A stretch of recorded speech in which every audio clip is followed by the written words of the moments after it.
And welcome everyone to the 12:30 p.m. session by Shauna Evans from TempWorks Software, Positioning for Recovery, Client Relationship Management during COVID-19.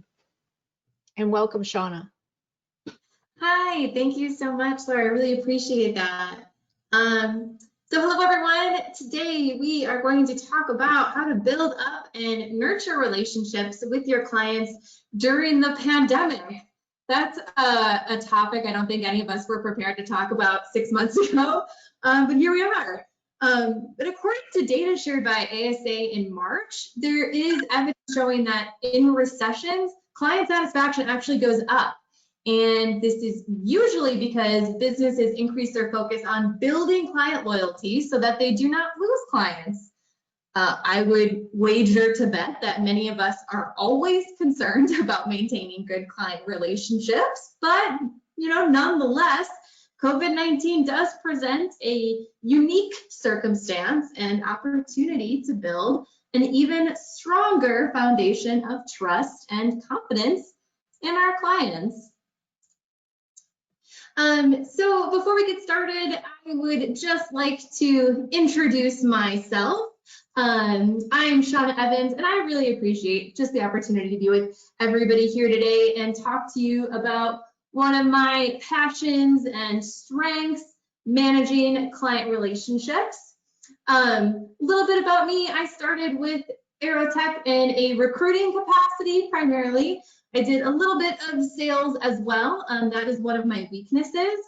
I discovered a technique to cold calling where you call someone, profusely apologize, and then hang up on yourself. So that is why I am not doing a series on winning new business, but on maintaining client relationships, because that's the piece that I'm good at. So I do have a deep background of working with both applicants and clients in the staffing industry. So post-staffing, I hopped into TempWorks. If you're not familiar with TempWorks, we provide staffing software solutions to temporary staffing agencies of all sizes across the nation. So our offerings range from a mobile ATS and a CRM to recruiting and onboarding tools, back office tools like payroll processing and funding, as well as apps for client and employee engagement and time and attendance. I've been with TempWorks for over 7 years now in a variety of different roles and advanced through the company in training and project management, implementation roles, and now client management. So as the director of account management, I truly believe in the importance of building strong client partnerships and supporting clients' evolving needs and challenges, especially during these crazy, unprecedented times that we find ourselves in today. So for today's agenda, here's what we're going to be covering. And the areas include communication strategies, identifying a new client experience journey in our changed world, developing a client experience playbook so you can position for recovery, evaluating and aligning your service offerings, enhancing business operations, and other easy ideas that you can quickly implement. So first one we're going to talk about today is communication. A key tool at your disposal is proper communication. The way that we communicate has quickly changed, and adapting to that new norm that's going to be separating the field of competition. I know that we're all being inundated with communications about COVID-19. Every restaurant that I've given my email to for a free appetizer, every yoga studio I've ever attended, right? We're getting those email updates on, but it's still extremely important to share with your clients any changes your business is making that's directly related to COVID-19, and that will have an impact on them. So first, the frequency is so critical. You should be communicating regularly with your clients, at the very least, anytime a serious change takes place. I know being on the software side of the staffing industry, all of our clients rely on us for accurate reporting. And with PPP and the CARES Act came out, I mean, how many reports do you all need that you didn't need 2 months ago? So being able to provide those frequent updates for new reports that we're releasing, when they're going to be available, how to utilize them, that we've noticed has been super critical and does require frequent communication that our clients are needing and asking for. These communications should also be transparent and honest. Do not sugarcoat anything. Sugarcoating can lead to overpromising, and not sugarcoating actually goes a long way in building trust in your clients. Any messages you send out should also be clear and short. You don't want to be bogging down communications with overwrought and confusing language. Be concise. Not only will this make your message easier to understand, but it also increases the chances of your clients reading it with focus and intent rather than skimming an overlong email and missing critical information. Lastly, you should be accessible to your clients, right? Include a call to action and contact information on any messaging you send out. Make sure that in addition to that, you do have the personnel available to answer those phone calls, respond to emails, and even chats if you have that technology. If you have not already, your company should agree and set a response time that your staff should uphold. For myself and members of my team, we hold ourselves accountable to the 1-24 rule. 1 hour for a response time and 24 hours for either a resolution or a serious concrete update. What I love about that is the time frame is short, it's clearly defined, and we can communicate that often with our team and our key stakeholders, that 1-24 rule. And then as you said, communicate and uphold your client response expectations, that's where you're really going to see that you build that loyalty and trust. So clients, either way, are going to remember their experience working with you, good or bad. So if they're frustrated in reaching out, they're going to remember that. But also, if you quickly respond to their needs, they remember that as well. Moving on. While communication is obviously key to navigating our current economic landscape and letting our clients know about business changes being driven by COVID-19, there are also tools that I think we can all leverage to better understand all of these new needs and new challenges that our clients are experiencing. And these tools can help you modify your existing client experience journey to support those types of challenges. So a couple of things. We have first the voice of the client survey. The way that you do business is going to change, right? And it's important to understand that the client experience is what that's going to look like in this changed world. We already know that businesses that are still operating have a lot of employees that are working remotely. Is this going to be a new norm?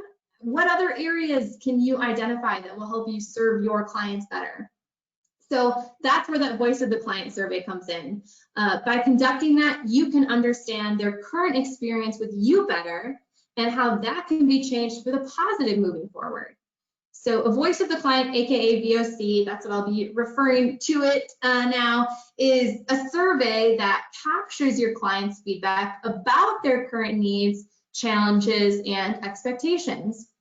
So by conducting a VOC, you will be able to identify areas for improvement and understand how your client experience model needs to change.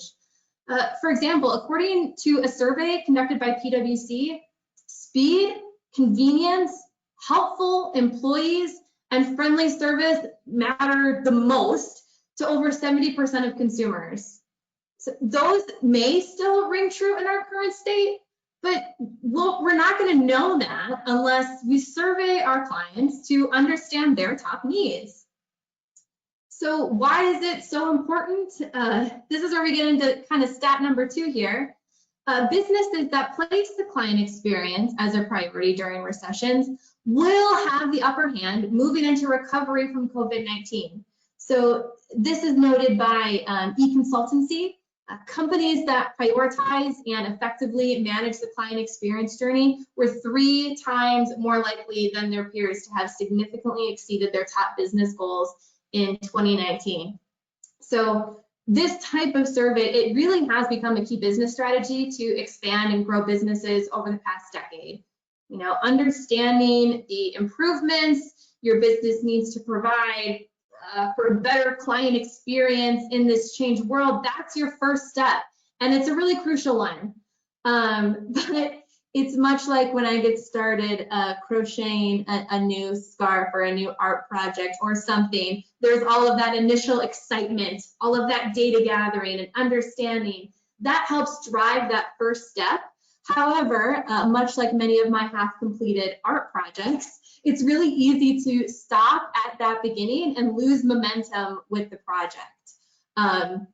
So make sure you're not falling into that trap. You know, you don't want to be one of those that does not actually analyze the data, implement changes, and communicate it. So next, we are going to discuss how to execute the second phase of this type of exercise. So this is where we develop a client experience playbook.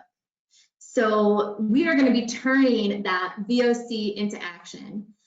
VOC's survey questions typically remain consistent so that you can compare response data across your client base.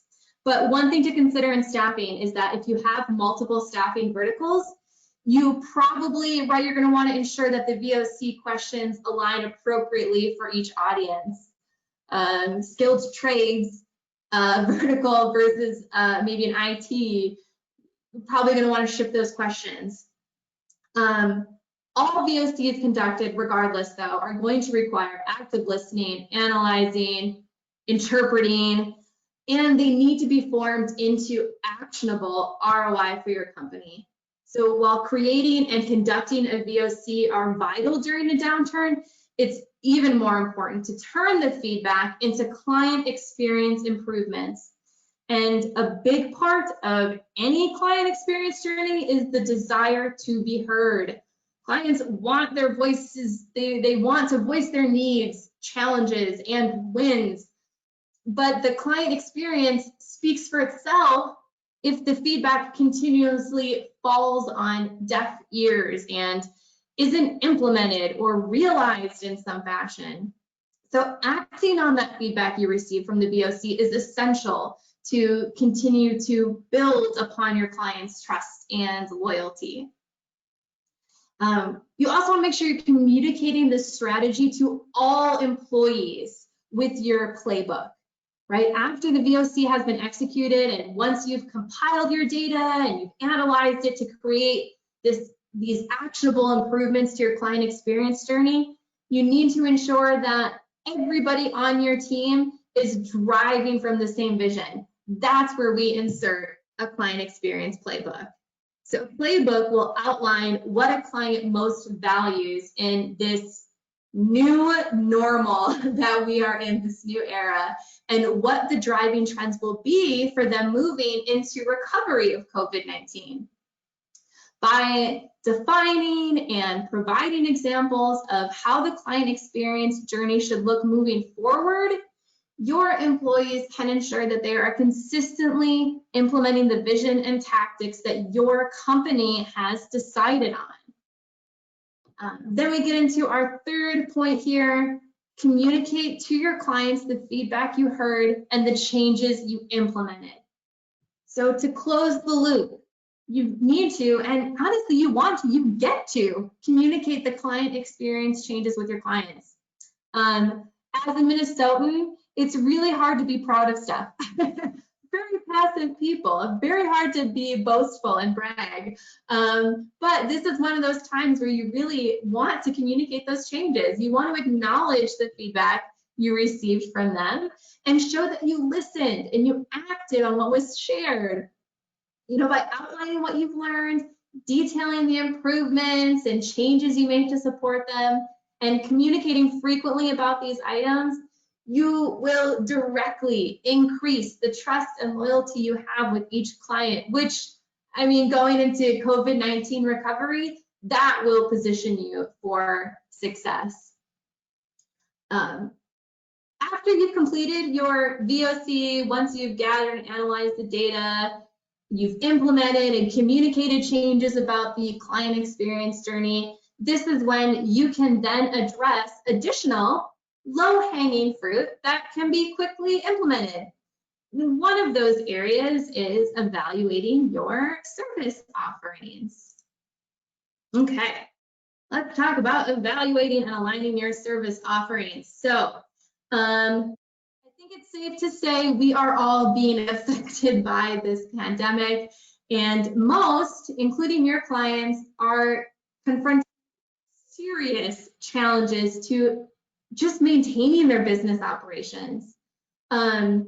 One of the ways you can help your clients is by offering them temporary alternative service options. I'm not suggesting that we just go and give free handouts to everybody, but temporary alternative service options, that's a great thing to explore. And to establish what your options might be, ask yourself, what do your clients need to get by during this time? For example, many of your clients are likely looking for more remote options. Easier ways to clock in and clock out safely at a work site. Minimizing germ spread, keeping people healthy, keeping them feeling safe, that's critical. So how can you help them? Do you have the tools that can support them? One of the big things that's been huge for us is our employee engagement app that allows for mobile and on-site time clock with facial recognition and geofencing capabilities so that people can remotely and without actually touching anybody's physical time clock punch into something. We've seen that's been one of the things that has really increased in demand, are tools like that. Paperless onboarding. Any of our clients that previously were not taking advantage of those remote tools where people can complete their new hire paperwork remotely and online, of course, guess what? That demand incredibly increases. So another example might be supporting your clients' need to make announcements, send messages to employees about worksite changes. Mass texting has been huge. That used to be a really great bonus. Let's be able to text out job opportunities, or maybe implement weather closures to our staff. But that changes so quickly with situations like this. So having those tools, making sure that you can communicate any PPE requirements, pushing out those messages quickly, that's huge. Not only does that put you in a trusting position with your staff, but also it makes you a really great trusted resource for your clients. So that's one thing, is thinking about the tools that you have. And then also, what are your business's advantages? So what services can your business adjust to support your clients during this difficult time? Right? By identifying your business advantages and adjusting them to align to your clients' needs, you're demonstrating that you understand their challenges. For example, like I mentioned, at TempWorks, we support staffing clients of all industries and sizes all over the US. Well, guess what? Some of our clients that specialize in event staffing, talk about a really hard hit for that to take. That was one of the first industries to really kind of just shut down. And large event staffing, sports games, concerts, I think it'll be a while before we're really seeing that at full capacity again. So one of the things that we decided to do was offer temporary free payroll processing and funding for a few of our clients. So we're being able to help with those licensing costs and those fees that they were otherwise absorbing. So the aim is to help sectors of the staffing industry that have been hit especially hard by COVID-19. So figuring out what are those specialized services to your clients and how it can positively affect your client loyalty, that's a big thing to consider. Next, let's talk about how we can enhance our business operations. All right, so addressing your business's limitations. Let's focus a bit on your own limitations, which they will inevitably influence your client loyalty. So if you are experiencing a slowdown in your business, now you have an opportunity to consider executing on issues you would otherwise have not had the time to tackle in the past. You know, have there been any long-standing hiccups in the services you offer? Have you received any feedback or complaints about a particular issue? I can tell you, again, being on the software side, when I partner and work with our clients, I see that there's a lot of processes that haven't been defined, and I know there are areas of our software that could be optimized, but staffing is so fast-paced, and it's hard to really define all of those processes perfectly. So now is the time to discuss these as a business and brainstorm how you can make improvements and act on them. So that will ensure your services are better than ever once the pandemic eases, and your clients are going to appreciate the time you spent fixing those issues. You can also reevaluate your business operations.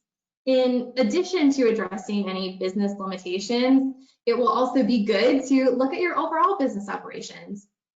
Has your what have you done to adapt? What modifications to the pandemic were made, and how do those affect the way that you work? Evaluate your operations to identify what changes are going to be here to stay and what action you might need to take and go back and reorganize. The industry is expected to make some changes permanently at the very least, and some of these are going to be in place for several months to come if they're not permanent. You know, making those necessary and helpful changes to your operations, communicating with the clients about those are going to show your clients that you have a plan and you can tackle any future challenges that are resulting from COVID-19. You are the ones that are going to be reliable, and that will make clients more likely to stick with you.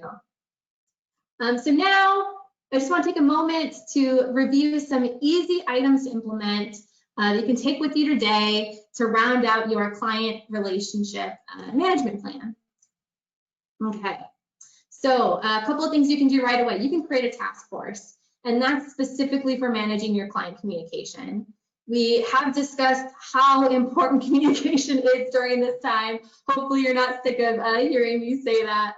But a task force will ensure your communications don't lag behind. A task force will also let you give clients the individualized attention they need. And then any requests or questions clients have, those can be concentrated in one place. The task force can also organize all incoming communications, which will let you see if there are trends and similar issues that everyone is facing. You can also provide helpful resources and content to your clients. This could be relevant statistics, articles, anything that pertains to your clients and their response to the crisis, or that will help them through their new normal. There are a few options for how you could distribute these materials. You know, at TempWorks, we developed a page on our website dedicated specifically to our response to the pandemic. You know, it includes articles and videos from a lot of us in the leadership team, as well as some of the companies that we partner with. And we found it to be a really great way to consolidate that information that's useful to our client base. Another great tool is obviously social media channels to distribute content. One thing that has not decreased is the use of social media during this time. That's increased exponentially since the pandemic began. So that can be a really great option. And then finally, utilizing your website. When people visit your website, their first questions are going to be, how is this agency affected by the pandemic? How are they managing this? You know, you don't necessarily need to have an entire page dedicated to COVID-19, but having something on your website is a good idea. Okay, so finally, let's get to that quick review of those action items here. So one, establish a communication process and task force. If you have not done this already, figure out what it's going to be, right? There is going to be some lasting changes. And who is going to be the ideal person to run point on those communications and responses? Are you going to send an email for every change you make as a business? Are you going to develop space on your website? What are you going to do if there's future setbacks? Do you have a formalized process in place? typically when you're in the middle of a problem, if you haven't thought about how you're going to solve it, it leads to scrambling and figuring things out as you go. The more you plan, the better place you'll be for resolving. 2, you want to definitely conduct that voice of the client survey. Ask your clients, how are they doing? What are their challenges? What do they need? What predictions do they have about the future of your company or their company and operations? Listen to that feedback as actively as you can, analyze the data, and make sure that in addition to that, you are putting a plan in place, making those changes. That will have a cascading effect that does lead to that additional loyalty. You're going to want to evaluate and align your service offerings. What advantages does your company have right now? What tools do you have that you can offer? How can you support your clients' needs? And then enhance your business offerings.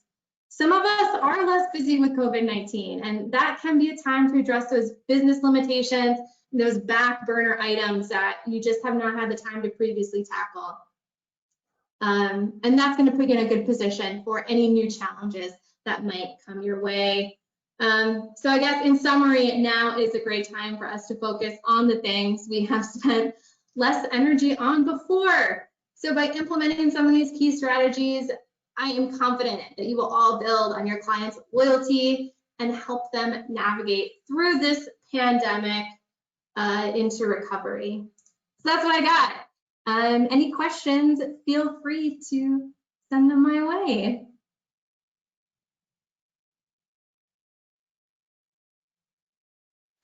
There's a question for you, Shauna.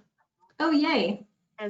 What if your client doesn't have staffing needs right now because they're on a hiring freeze? How can you still add value, and what reasons can you have for reaching out to them so you can stay on top of mind? Sure. So that's a really great question. It does definitely depend on the client and the relationship that I think you've already formed. One of the conversations that I've been able to have, and I think that you'll all be able to have as well, is you don't just have one client, are what are the areas that are really picking up, right? So for some of our clients that were in the event staffing, it's really hard. It's such a niche market, and what can they do to change? But there are so many interesting articles out there, or clients that I've spoken with that are finding booms or new jobs. So what other positions, what other markets can they penetrate right now? So being a consultative resource then. I've found and shared some really interesting articles with some of my clients that are sort of facing the same position, that talk about how there are all of these new booming markets. I mean, you have people that are checking temperatures.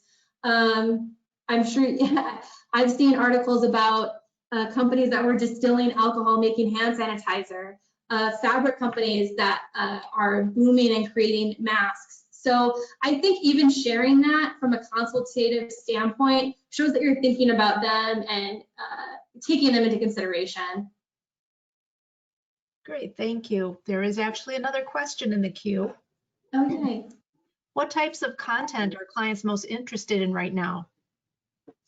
For sure, what I can say from our end, the biggest thing we've seen an impact in, of course, this is from the staffing side and the support side, is the PPE, right? These COVID loans, the COVID relief, people are really looking for ways that they can track that. So that's been a huge talking point for us, and making those new reporting capabilities available, which is interesting to kind of do in real time on the fly. You know, every release that we're doing, we're adding reports into the system because it's been such a big talking point. And then from our client side, a lot of it is figuring out just safe workplaces. So that's again why things like clocking in remotely, not touching things, limiting contact, that's been a huge talking point as well. Being able to prove safe procedures as a staffing company, that you have contactless tools available that make you a better option. You're not having these applicants come into your office. You're able to keep them healthy and safe and remote. Those are two for sure huge things. Thank you. And there is one last question. So many interviews and meetings right now are virtual. How can you differentiate when you can't meet in person? Oh, that's another really good question. I will tell you what I've been doing, which is picking up the phone a lot more. It's weird because I used to travel a lot to our clients and working with them, which I loved doing, and it's hard not to be able to do that. But having less of that face-to-face has led me to a lot more phone communications. So that's interview follow-up with people, and honestly, just checking in for no reason at all. I made a lot of phone calls yesterday with really nothing to talk to clients about other than just to make sure that they were doing okay. I think applicants really appreciate that as well, especially any of your go-to favorites or people that look like they could be in a really good position.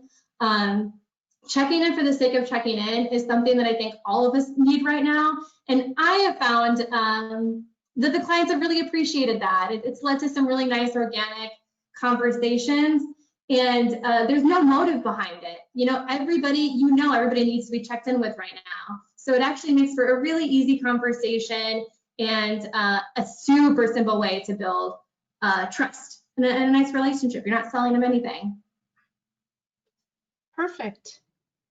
Well, this brings us to the end of our session already. Shauna, thank you so much for your time and for presenting that great topic. And I invite everyone to tune back in at 1:30 for Selling in a Recession, and that's presented by Automated Business Designs. Thank you again, Shauna. Thank you all so much.